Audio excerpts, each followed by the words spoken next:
नमस्कार साथियों, स्वागत है आपका अपने YouTube चैनल पे। और आज हम बात करने वाले हैं डीएलएड के प्रथम वर्ष के सेकेंड सेमेस्टर में जो आपका प्रथम प्रश्न पत्र होता है, जो वर्तमान भारतीय समाज और प्रारंभिक शिक्षा विषय से आता है। तो कुछ इसके ऑब्जेक्टिव टाइप के क्वेश्चन हैं जिनके बारे में हम लोग प्रैक्टिस करने वाले हैं। चलिए दोस्तों शुरू करते हैं। क्वेश्चन नंबर आपका 51 है। मदरसों में शिक्षा का माध्यम था। जो मदरसे थे उसमें शिक्षा का माध्यम क्या हुआ करता था? इसके लिए आपके 4 ऑप्शन है: अरबी, उर्दू, फारसी, संस्कृत। तो इसमें आपके जो मदरसों में शिक्षा का माध्यम था वो था फारसी, जिससे आपका ऑप्शन नंबर 7 सही हो जाएगा। चलिए बढ़ते हैं नेक्स्ट की क्वेश्चन की तरफ। और इसमें है आपका मुस्लिम शिक्षा का प्रारंभ किस संस्कार से होता था? जैसे आपने अभी देखा था कि जो वैदिक शिक्षा थी उसका प्रारंभ किस संस्कार से होता था और उसका जो समापन किस संस्कार से होता था, वैसे मुस्लिम शिक्षा का जो प्रारंभ है वो किस संस्कार से होता है। यहाँ पे आपके 4 ऑप्शन दिए गए हैं: बिस्मिल्लाह, रस्म, उपनयन, प्रवज्जा, समावर्तन। तो इसमें आपका उत्तर आ सही है, बिस्मिल्लाह रस्म। जो मुस्लिम शिक्षा है उसका प्रारंभ बिस्मिल्लाह रस्म संस्कार से होता था। क्वेश्चन नंबर 53 है। बिस्मिल्लाह रस्म संपन्न होते समय बालक की उम्र क्या होती थी? आपके 4 ऑप्शन हैं: 4 वर्ष 4 माह 4 दिन। आपका बी ऑप्शन है 4 वर्ष 7 माह 7 दिन। सा ऑप्शन है 5 वर्ष 5 माह 5 दिन। और द ऑप्शन है 3 वर्ष 3 माह 3 दिन। तो इसमें जो बिस्मिल्लाह रस्म के समय जो बालक की उम्र थी वो 4 वर्ष 4 माह 4 दिन होगी। तो इससे आपका जो ऑप्शन नंबर आ सही हो जाएगा। और अभी आपका क्वेश्चन नंबर है 54। तो इसमें मुस्लिम काल में प्राथमिक शिक्षा दी जाती थी मदरसों में, मकतबों में, गुरुकुल में, आश्रम में। तो मदरसों के बारे में सभी ने सुना है, ज़्यादातर लोग इसमें मदरसा ही ऑप्शन चुनेंगे, लेकिन ऑप्शन आपका सही है मकतबों में। मुस्लिम काल में प्रारंभिक शिक्षा जो है वो मकतबों में दी जाती थी। और ये आपको क्वेश्चन पे ध्यान देना है। क्वेश्चन नंबर 55 है। मुस्लिम काल में साहित्य के छात्र को कौन सी उपाधि प्रदान की जाती थी? आपके ऑप्शंस हैं काबिल, फाजिल, आलिम, सालिम। और इसमें आपका जो उत्तर है वो है काबिल। मुस्लिम काल में जो साहित्य के छात्र हैं उनको काबिल की उपाधि दी जाती थी।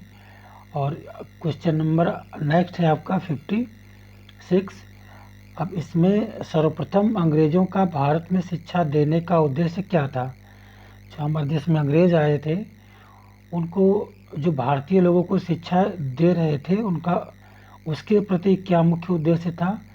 इसके लिए आपके 4 ऑप्शन हैं यहाँ पे: नौकरी के लिए, ईसाई धर्म का प्रचार, भारतीयों का स्तर ऊंचा करना, उपर्युक्त में से कोई नहीं। तो यहाँ पे ईसाई धर्म का प्रचार करना उनका प्रमुख उद्देश्य था और जिस वजह से वो शिक्षा यहाँ पे दे रहे थे। क्वेश्चन नंबर 57 है। वुड का घोषणा पत्र प्रस्तुत किया गया। आपके ऑप्शंस हैं 1856, 1858, 1854, 1860। तो वुड का जो घोषणा पत्र है वो प्रस्तुत किया गया था 1854 में, 1854। तो इससे ऑप्शन नंबर आपका 7 सही हो जाएगा। तो वुड का घोषणा पत्र कब आया था? 1854 में। बनारस संस्कृत विश्वविद्यालय की स्थापना हुई थी। किस सन में हुई थी ये? इसके 4 ऑप्शन हैं आपके: 1891, 1791, 1757, 1761। आपका राइट ऑप्शन सही हो जाता है 1791। बनारस संस्कृत विश्वविद्यालय की स्थापना 1791 में की गई थी। और क्वेश्चन नंबर आपका नेक्स्ट है 59। बनारस संस्कृत कॉलेज के संस्थापक कौन थे? अभी आपने इसके बारे में क्वेश्चन पढ़ा कि बनारस संस्कृत विश्वविद्यालय की स्थापना कब हुई। तो ये हुई 1791 में। और इसके संस्थापक का जो अगला क्वेश्चन आपका आ गया, तो इसमें 4 ऑप्शन दिए हुए हैं, Jonathan Duncan, Lord Macaulay, Clive, Mahamana Malviya. आपका राइट ऑप्शन है Jonathan Duncan. Banaras Sanskrit college के जो संस्थापक थे वो जोनाथन डंकन थे और उन्होंने इसकी स्थापना 1751 में करी थी। आपका अगला क्वेश्चन है 60 में हिंदू कॉलेज की स्थापना कब हुई। इसमें आपके 4 ऑप्शन है, 1818 में, 1817 में, 1889 में, 1881 में। और जो आपका सही ऑप्शन है वो है 1881 में। कलकत्ता में हिंदू कॉलेज की स्थापना हुई थी 1881 ईस्वी में। अगला क्वेश्चन नंबर आपका है 61। भारतीय शिक्षा का मैग्ना कार्टा कहा जाता है। आपका ऑप्शन है वुड घोषणा पत्र को, मैकाले नीति को, सार्जेंट योजना को, वर्धा योजना को। वुड घोषणा पत्र को कहा जाता है भारतीय शिक्षा का मैग्ना कार्टा, क्योंकि इसमें एजुकेशन के बारे में काफ़ी घोषणाएं थी जो अंग्रेजों द्वारा की गई थी। तो भारतीय शिक्षा का मैग्ना कार्टा होता है वुड घोषणा पत्र को। ठीक है। फोर्ट विलियम कॉलेज कलकत्ता के संस्थापक कौन थे। जो फोर्ट विलियम कॉलेज बना हुआ है कलकत्ता में, उसके संस्थापक कौन थे। यहाँ पे आपके 4 ऑप्शन है, Lord Canning, Lord Wellesley, Clive Gilchrist. उत्तर आपका बात सही है, Lord Wellesley. Fort William college Calcutta, जिसके संस्थापक थे लॉर्ड वेलेजली। नेक्स्ट क्वेश्चन की तरफ चलते हैं, जो आपका क्वेश्चन नंबर 63 है। और भारतीय विश्वविद्यालय अधिनियम कब पारित हुआ था। 4 ऑप्शन दिए गए यहाँ पे, 1907 में, 1906 में, 1905 और 1904 में। तो भारतीय विश्वविद्यालय अधिनियम 1904 में पारित किया गया था। क्वेश्चन नंबर 64 है, 64 नंबर। कलकत्ता विश्वविद्यालय आयोग की नियुक्ति कब की गई थी। जो कलकत्ता विश्वविद्यालय आयोग है वो कब बनाया गया था। तो वो बनाया गया था आपको, जिसके 4 ऑप्शन दिए गए यहाँ पे हैं, 14 सितंबर सन 1917 और 14 अगस्त सन 1947, 15 जनवरी सन 1926, 10 दिसंबर सन 1921। आपका राइट ऑप्शन है 14 सितंबर सन 1917। कलकत्ता विश्वविद्यालय आयोग जब बैठाया गया था कि नियुक्ति हुई थी, तो 14 सितंबर सन 1917 में ये किया गया था। भारत में आधुनिक शिक्षा का जन्मदाता किसे कहा जाता है।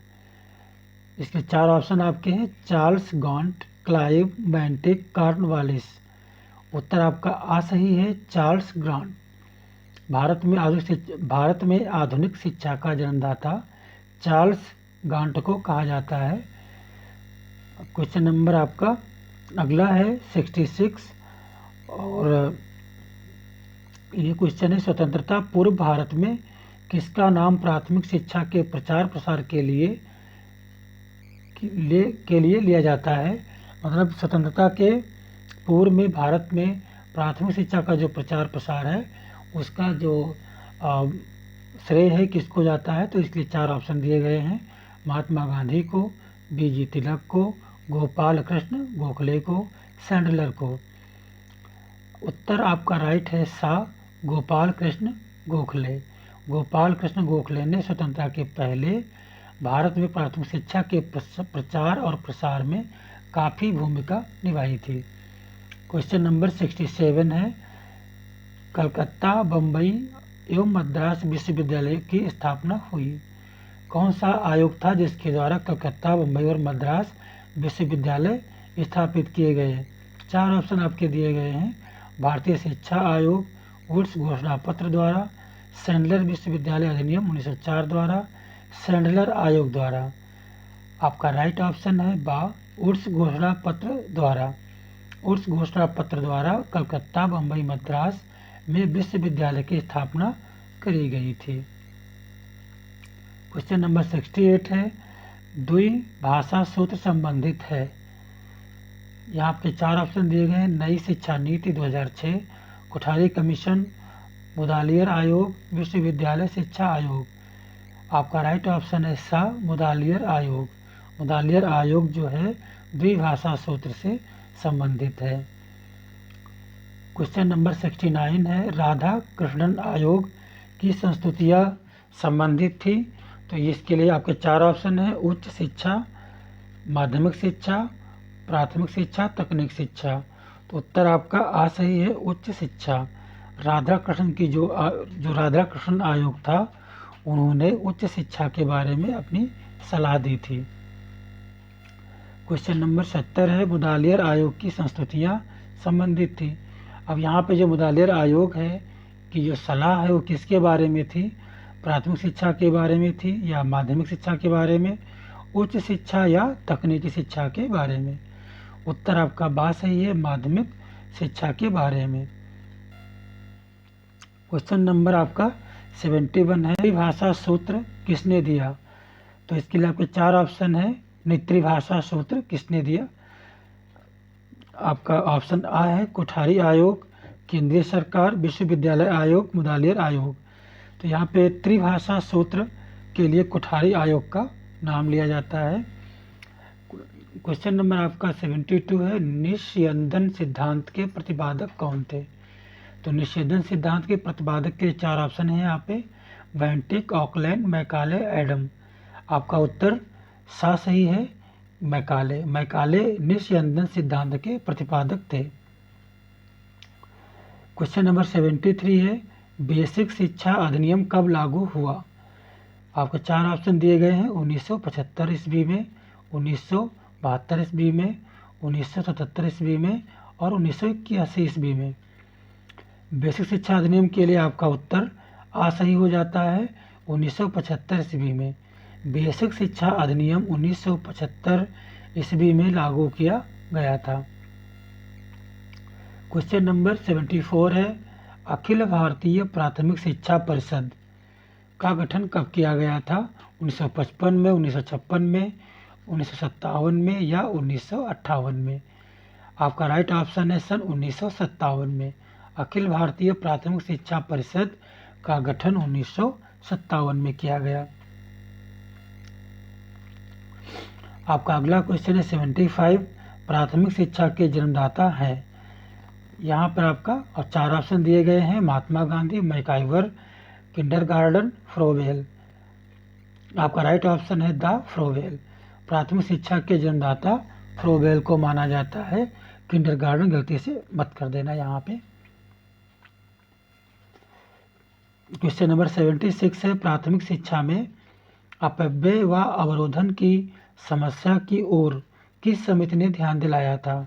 जो प्राथमिक शिक्षा होती है उसमें कुछ ज़्यादा अपव्यय होता है, अवरोध होते हैं, ये समस्या की तरफ किस समिति ने ध्यान दिलाया था? हंसा मेहता समिति, हार्टोग समिति, जाकिर हुसैन समिति या कोई नहीं? तो आपका राइट आंसर है बा, हार्टोग समिति। हार्टोग समिति ने प्राथमिक शिक्षा में हो रहे अपव्यय और अवरोधन की समस्या की तरफ ध्यान दिलाया था। ऑपरेशन ब्लैक बोर्ड योजना किससे संबंधित है? आपको 4 ऑप्शन दिए गए हैं, प्राथमिक शिक्षा, माध्यमिक शिक्षा, उच्च शिक्षा या उत्तर माध्यमिक शिक्षा। आपका राइट ऑप्शन है आ, प्राथमिक शिक्षा। ऑपरेशन ब्लैक बोर्ड योजना प्राथमिक शिक्षा से संबंधित है। क्वेश्चन नंबर 78 है, प्राथमिक शिक्षा का स्थानीय निकायों को सौंपने का सुझाव किसने दिया था? तो इसके लिए आपके 4 ऑप्शन है, विलियम बेंटिक ने, ऑकलैंड ने, वुड ने, भारतीय शिक्षा आयोग ने। आपका राइट आंसर है द भारतीय शिक्षा आयोग ने प्राथमिक शिक्षा का स्थानीय निकायों को सौंपने का सुझाव। मतलब जो प्राथमिक शिक्षा है वो स्थानीय निकाय, जैसे आपका ग्राम पंचायत होता है, वो इसके मैनेजमेंट को देखेगी। ये जो सुझाव है किसने दिया था? भारतीय शिक्षा आयोग ने दिया था, जो अभी भी कंटिन्यू चल रहा है। 79, 6 से 14 वर्ष के, जो 6 से 14 वर्ष के बच्चे हैं उनको शिक्षा देने का प्रावधान किस धारा में किया गया है? आपके 4 ऑप्शन दिए गए हैं, संविधान की धारा 80A में, संविधान की धारा 48 में, संविधान की धारा 45 में या कोई नहीं? आपका आंसर सही है, संविधान की धारा 45 में। मीन्स अनुच्छेद 45 में 6 से 14 वर्ष के बच्चों को शिक्षा देने का अधिकार दिया गया था। क्वेश्चन नंबर 80 है आपका, प्राथमिक शिक्षा प्रारंभ होती है बाल्यावस्था से, शैशवावस्था से, युवावस्था से, किशोरावस्था से। उत्तर आ सही है आपका, बाल्यावस्था से। प्राथमिक शिक्षा प्रारंभ होती थी बाल्यावस्था से। Thank you. अगर आपको अच्छा लगा वीडियो तो शेयर कीजिए, सब्सक्राइब कीजिए और मिलते हैं नेक्स्ट वीडियो में। तब तक के लिए जय हिंद।